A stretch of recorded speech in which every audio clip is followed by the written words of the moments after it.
Hey, good evening. New questions this evening at the Geauga County Jail, where earlier this week, someone snuck in drugs and shared them with inmates. That same jail just got an expensive state-of-the-art body scanner. Andrew Horansky joins us now with an exclusive investigation. Andrew, we understand this body scanner was not even used. Is that right?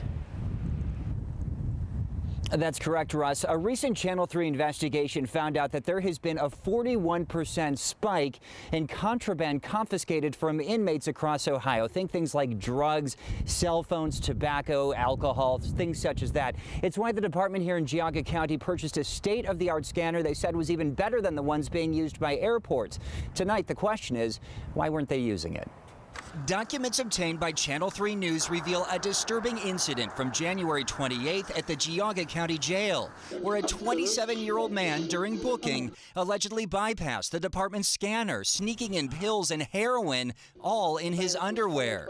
This week, he was arraigned on felony charges. He tested positive on Friday. So were other inmates who allegedly shared his drugs. It's very disruptive when all of a sudden you've got 2 or 3 people overdose. You got ambulances coming in and out. It's a security problem. In December, the Geauga County Sheriff said his department purchased a new scanner similar to the ones once used in airports to detect this kind of contraband, a machine that can cost $100,000 and up.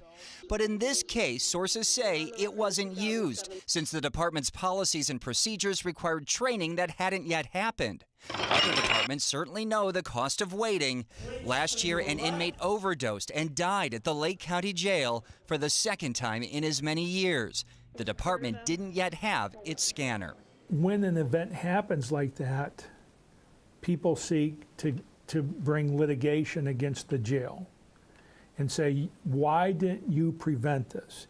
You should have known they were an addict. As the chief deputy points out, that without a court order to physically inspect inmates, it can be difficult to know who's hiding what and where, which is why a number of local counties are now embracing the technology, something that can ultimately help keep them and their inmates out of trouble. And we want to point out that the county here purchased their machine using profits from the inmate commissary. Russ, other counties have relied on taxpayer dollars to afford them. Drew, let me ask you something. Are inmates thoroughly searched when they enter the jail?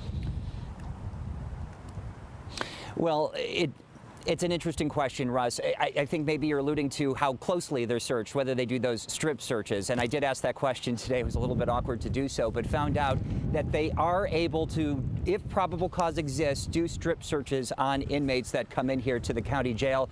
Doesn't happen with every inmate, only when there's probable cause. Things like seeing a person throwing things out of a window, perhaps during the arrest. In this case, though, it appears that did not happen. Okay. Andrew Horansky, thank you.